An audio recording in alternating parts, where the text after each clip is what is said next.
નમસ્તે વિદ્યાર્થી મિત્રો, છેલ્લે આપણે દ્વિઅંગી વનસ્પતિ સમૂહની આર્થિક અગત્યતાની વાત કરેલી. એ પણ ક્યારેક 2 ગુણમાં ટૂંકનોટ સ્વરૂપે પૂછાય છે, તો એ પણ તમે ખાસ તૈયાર કરજો. આગળનો મુદ્દો એ છે હવે કે સમગ્ર દ્વિઅંગી વનસ્પતિ સમૂહને 2 ભાગમાં વિભાજિત કરવામાં આવે છે. હવે આ જે દ્વિઅંગી સમૂહને 2 ભાગમાં વિભાજિત કરવામાં આવે એ 2 ભાગ કયા? તો એક તો લીવરવર્ટ્સ અને બીજું છે મોસ. આ 2 ભાગમાં વર્ગીકૃત કરવામાં આવી છે. લીવરવર્ટ્સને હિપેટિક ઓક્સિડા પણ કહેવામાં આવે છે. હિપેટોકોક્સિડા તરીકે પણ ઓળખવામાં આવે છે અને મોસને બ્રાયોપ્સિડા તરીકે પણ ઓળખવામાં આવે છે.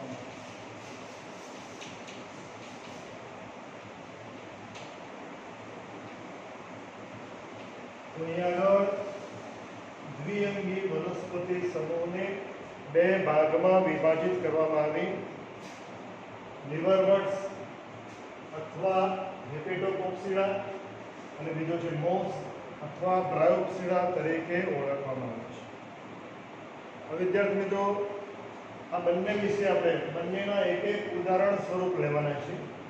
લીવરવર્ટ્સમાં માર્કેન્સિયા અને મોસમાં ક્યુનારિયા નામની દ્વિઅંગી વનસ્પતિ ઉદાહરણ સ્વરૂપે આપેલી છે. હવે અહીંયા આગળ લીવરવર્ટ્સ પ્રકારની દ્વિઅંગી વનસ્પતિ સમૂહ એટલે કેવી? તો સાદી ભાષામાં કહીએ તો જમીન ઉપર પથરાયેલા, જેમ ગાર્ડનમાં લોન વાવી હોય એવી રીતે આ લીવરવર્ટ્સ પ્રકારની વનસ્પતિ એ જમીન ઉપર પથરાયેલી હોય છે. અને એની સાપેક્ષમાં મોસ, બ્રાયોપ્સિડા વર્ગકની જે દ્વિઅંગી વનસ્પતિ સમૂહ છે એ જમીનને લંબ દિશામાં પ્રમાણમાં ટટ્ટાર સ્વરૂપે જોવા મળે છે. હવે પહેલા આપણે લીવરવર્ટ્સ વિશે માહિતી મેળવીએ.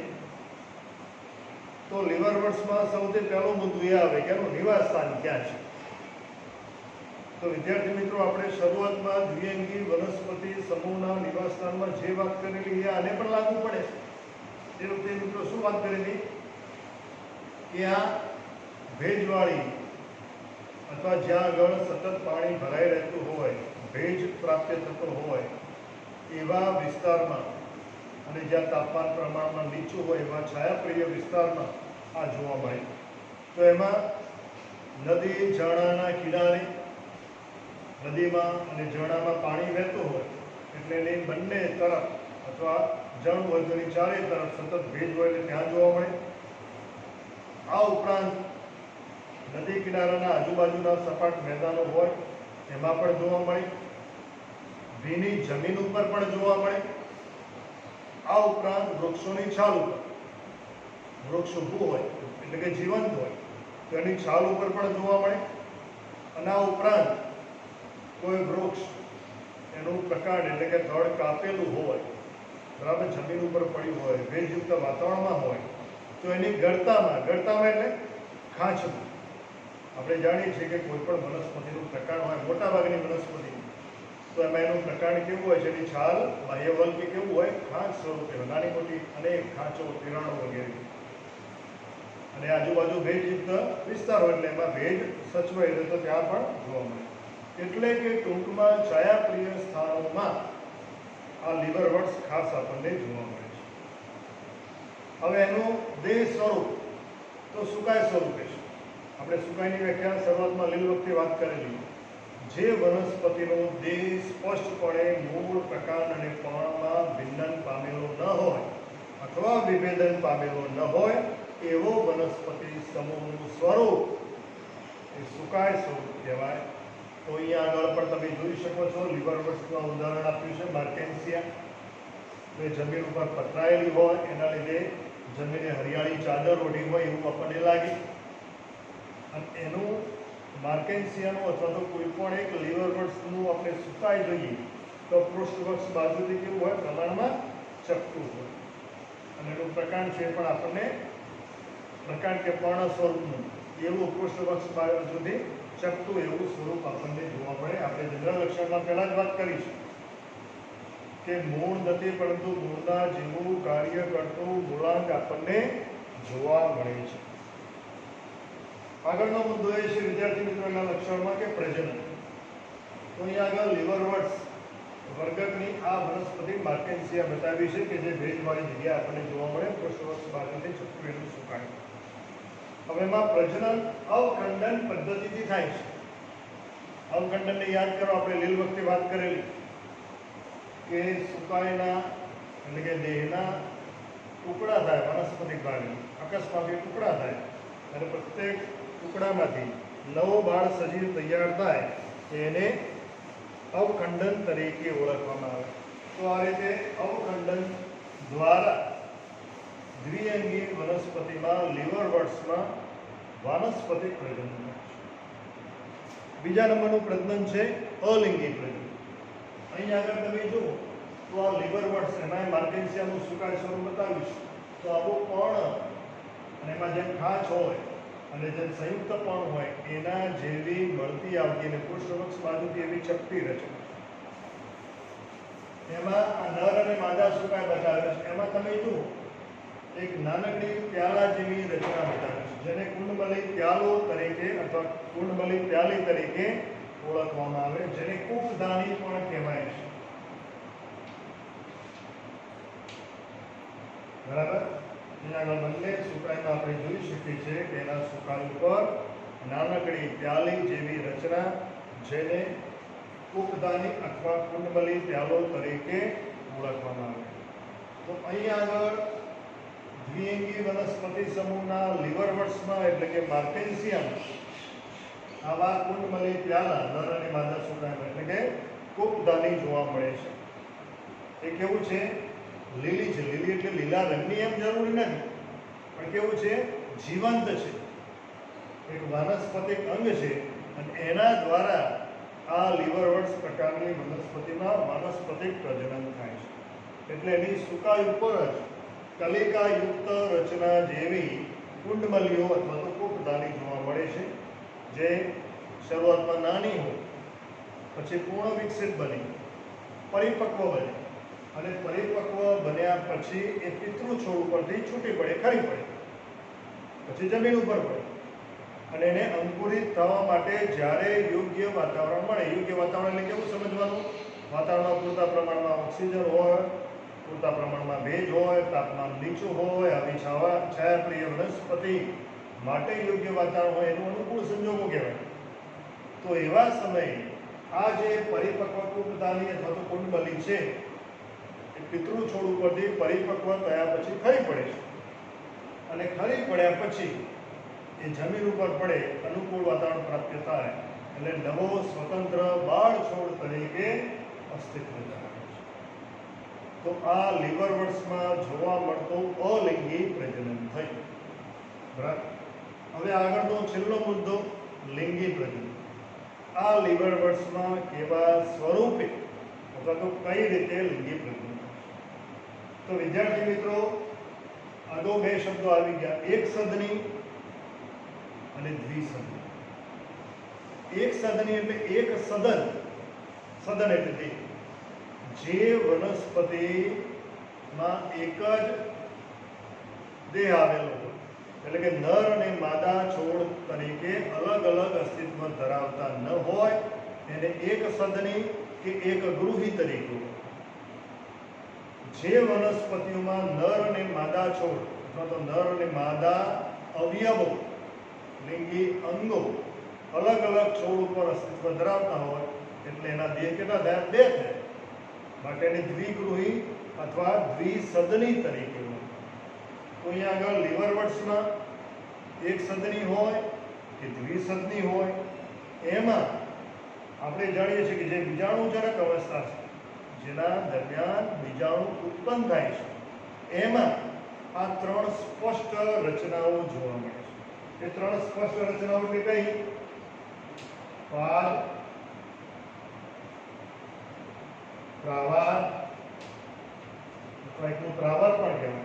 અને ત્રીજું છે પ્રાવાર દંડ. આવી ત્રણ સ્પષ્ટ રચનાઓ જોવા મળે.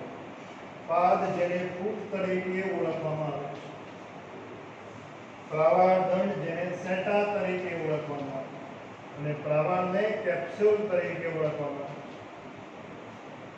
તો બીજાણુજનક અવસ્થામાં આવી ત્રણ રચના સ્પષ્ટપણે જોવા મળે છે.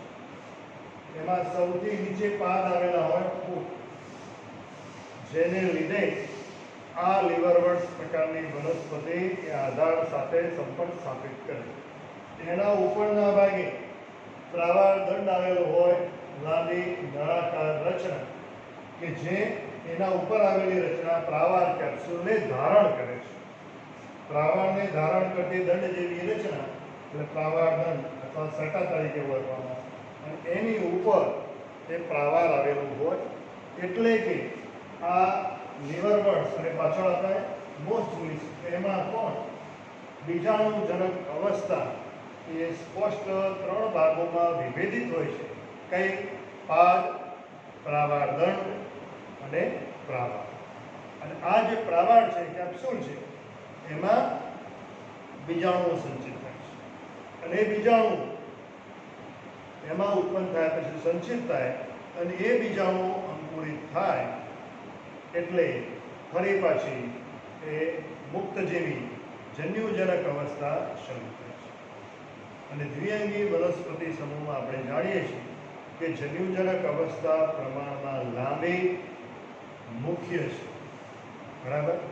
એની સાપેક્ષમાં બીજાણુજનક અવસ્થા ટૂંકી છે અને જન્યુજનક ઉપર નિર્ભર છે, માટે એને ગૌણ તરીકે ઓળખવામાં આવે છે. તો અહીંયા આગળ વિદ્યાર્થી મિત્રો આપણે જોઈ શકીએ છીએ કે આ નર અને માદા સુકાય બતાવ્યું લીવરવર્ટ્સમાં માર્કિંગ્સિયાનું.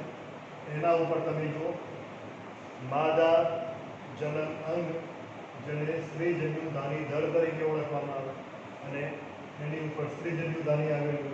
બીજી બાજુ અહીંયા આગળ નર શાખાની અંદર ઓધાની ધર આવેલું હોય અને એની ઉપર ઓધાની આવેલી હોય, જેમાં અનુક્રમે નરજન્યુ અને માદાજન્યુઓ ઉત્પન્ન થાય એ જન્યુજનક અવસ્થા. તો વિદ્યાર્થી મિત્રો, આ થઈ લીવરવર્ટ્સ, જેને આપણે હિપેટોકોક્સિડા તરીકે પણ ઓળખવામાં આવે છે. એટલે દ્વિઅંગી સમૂહનો એક વર્ગ જેને આપણે લીવરવર્ટ્સ કહ્યું, એની વાત અહીંયા આગળ પૂરી થઈ છે. હવે બીજો જે વર્ગ છે જેને મોસ તરીકે ઓળખવામાં આવે અથવા બ્રાયોપ્સિડા તરીકે ઓળખવામાં આવે છે. હવે વિદ્યાર્થી મિત્રો, હમણાં જ આપણે વાત કરી કે મોસમાં સમગ્ર દ્વિઅંગી વનસ્પતિ સમૂહમાં જન્યુજનક અવસ્થા એ પ્રભાવી છે, મુખ્ય છે અને એના ઉપર નિર્ભર એ બીજાણુજનક અવસ્થા છે, ગૌણ છે. હવે અહીંયા આગળ જે મુખ્ય જન્યુજનક અવસ્થા છે એને પ્રભાવી તરીકે ઓળખવામાં આવે. એ પ્રભાવી જન્યુજનક અવસ્થાની અંદર બે મુખ્ય રચના જોવા મળે છે. અહીંયા આગળ જે બતાવ્યું છે એ મોસ અથવા તો બ્રાયોપ્સિડા જે વર્ગ છે એમાં જોવા મળતી એક રચના જેને પ્રતંતુ તરીકે ઓળખવામાં આવે. હવે વિદ્યાર્થી મિત્રો, પ્રતંતુ અથવા પ્રોટોનેમા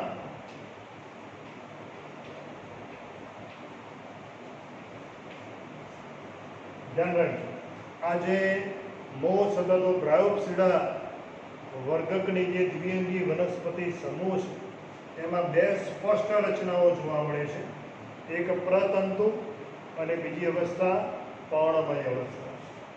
આમાં આ રીતે બે સ્પષ્ટ અવસ્થાઓ જોવા મળે. પ્રતંતુ અને પર્ણમય અવસ્થા, જે અપુષ્પી પર્ણ તરીકે પણ ઓળખવામાં આવે છે, કારણ કે આપણે આને અપુષ્પી ઉપસૃષ્ટિમાં લીધું છે. એટલે પોતાના જીવનકાળ દરમિયાન પર્ણો તો ધારણ અને પુષ્પો તો ધારણ કરતી નથી, પરંતુ કુંતળાકાર સ્વરૂપે ગોળાકાર કુંતલની જેમ એ પર્ણો ધારણ કરેલા હોય એવી રચનાયુક્ત એટલે એને પર્ણમય અવસ્થા તરીકે ઓળખવામાં આવે છે. તો આ બંને અવસ્થા વિશે આપણે માહિતી મેળવી. તો એક અવસ્થાની આપણે વાત કરી જેને પ્રતંતુ તરીકે ઓળખવામાં આવે. ધ્યાન રાખજો, આપણે મોસ અથવા બ્રાયોપ્સિડા વર્ગકની વનસ્પતિનો અભ્યાસ કરી રહ્યા છીએ. એની એક અવસ્થા જેને પ્રતંતુ તરીકે ઓળખવામાં આવે. હવે આ જે માર્કેન્સિયાની નીચે જે આકૃતિ બતાવેલી છે એ પ્રતંતુની આકૃતિ છે, તમે ખાસ ધ્યાન રાખો. હવે અહીંયા આગળ તમે જોઈ શકો છો કે આ જે પ્રતંતુ પહેલી અવસ્થા છે જેને પ્રોટોનીમા તરીકે ઓળખવામાં આવે એ બીજાણુમાંથી વિકાસ પામે. ધ્યાન રાખજો, બીજાણુ શેમાંથી વિકાસ પામે છે અને પ્રતંતુ શેમાંથી વિકાસ પામે છે? બીજાણુ અથવા તો સ્પોરમાંથી વિકાસ પામે. એટલે બીજાણુમાંથી પ્રતંતુનું સર્જન થાય છે. હવે આ મોસ વર્ગકની વનસ્પતિ, ઉદાહરણ તરીકે પ્યુનારિયા, તો પ્યુનારિયામાં બીજાણુ કેવા સ્વરૂપે હોય છે? તો અહીંયા આગળ બીજાણુ કેવા છે? ગોળ છે, રંગીન, લીસી સપાટી યુક્ત આવી રચના ધરાવતું બાહ્યપડ છે. કેવા છે? ગોળ છે, પ્રમાણમાં નાના છે, રંગીન છે અને લીસી સપાટી ધરાવતા છે. અને કેવા છે પાછા? બે પડથી આવૃત.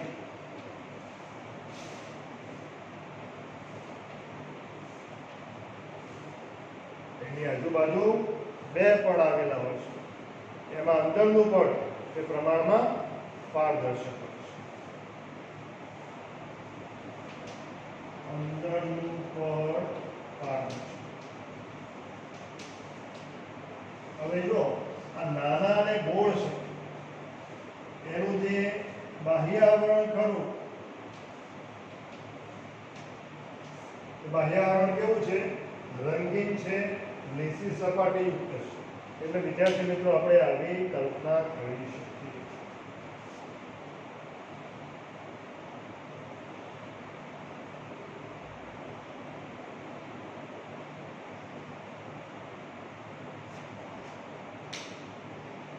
અંદરનું આવરણ છે એ પ્રમાણમાં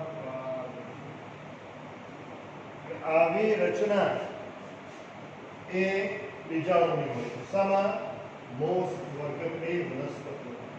એટલે આપણે આ બીજાણુમાંથી પ્રતંતુ અવસ્થા નિર્માણ પામે છે. એટલે કે આ બીજાણુ કેવા છે? પ્રમાણમાં નાના છે, ગોળાકાર ધરાવે છે અને બે સપાટીઓ ધરાવે છે. એમાં સૌથી બહારની સપાટી છે અથવા તો બહારનું આવરણ છે કેવું છે? રંગીન છે અને સ્પર્શે લીસું છે. બરાબર? અને એની સાપેક્ષમાં અંદરનું આવરણ કરવું એ પ્રમાણમાં પારદર્શક છે.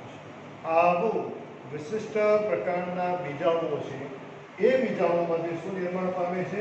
પ્રતંતુ અથવા પ્રોટોનેમા તરીકે ઓળખવામાં આવે એ પ્રોટોનેમાનું સર્જન થાય છે. હવે જ્યારે અનુકૂળ સંજોગો પ્રાપ્ત થાય, અનુકૂળ સંજોગો એટલે હાલ જ આપણે વાત કરી કે પૂરતા પ્રમાણમાં ઓક્સિજન, ભેજ અને છાયા એટલે કે તાપમાન નીચું, આવા અનુકૂળ સંજોગો પ્રાપ્ત થાય એટલે આ જે બીજાણુ છે બે આવરણયુક્ત, નાનો, ગોળ, બહારનું આવરણ લીસું, રંગીન, અંદરનું આવરણ પારદર્શક, એવો જે બીજાણુ છે એ બીજાણુ છે એ અંકુરણ, અનુકૂળ વાતાવરણ પ્રાપ્ત થાય. જેમ આપણે કોઈ પણ નર્સરીમાંથી છોડ લાવી તો એ છોડ વાવીએ છીએ ક્યારે? ચોમાસામાં. કારણ કે ચોમાસામાં એ છોડને અંકુરિત થવા માટેનું જરૂરી યોગ્ય વાતાવરણ હોય, તાપમાન નીચું હોય, ભેજ હોય, જમીનમાં પાણી હોય એટલે ઝડપથી અંકુરિત થાય. એવી રીતે આ જે બીજાણુ છે એ બીજાણુને અંકુરિત થવા માટે અનુકૂળ વાતાવરણની આવશ્યકતા છે. એટલે એવું અનુકૂળ વાતાવરણ પ્રાપ્ત થશે ત્યારે આ જે બીજાણુ છે ગોળ, લીસી સપાટી બહારની તરફ, અંદરની સપાટી પારદર્શક, આવો જે બીજાણુ છે એ અંકુરણ પામશે.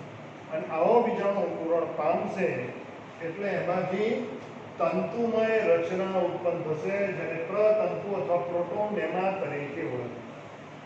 હવે આવો જે પ્રતંતુ ઉત્પન્ન થાય છે એ કેવો છે?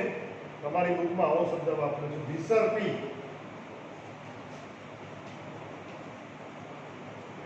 વિસર્પી આવો શબ્દ વાપર્યો છે અને સાથે સાથે ભૂપ્રસારી પણ લખ્યું છે. એટલે જમીન ઉપર પથરાયેલ, જેને ધ્રુવ અને ભૂ પ્રસારી તરીકે ઓળખવામાં આવે. તો આવો વિસર્ગી અથવા ભૂ પ્રસારી એટલે કે જમીનને સમાંતર જમીન ઉપર પથરાયેલી એવી વિશિષ્ટ શાખિત સ્વરૂપની રચના શેમાંથી ઉત્પન્ન થાય છે? બીજાણુમાંથી, જેને પ્રતંતુ અથવા પ્રોટોનેમા તરીકે ઓળખવામાં આવે. તો આવા શાખિત સ્વરૂપે ઉત્પન્ન થાય છે, જે શું ધરાવે છે? નીલકણો ધરાવે છે. અને નીલકણ ધરાવે એના ઉપરના ભાગે આવી હવાઈ શાખાઓ પણ ઉત્પન્ન થાય. એ હવાઈ શાખાઓ પાછી શાખિત હોય અને એ હવાઈ શાખાઓમાંથી કલિકાયુક્ત રચના ઉત્પન્ન થાય છે. બરાબર, જેને કલિકા અથવા તો બળ તરીકે ઓળખવામાં આવે છે.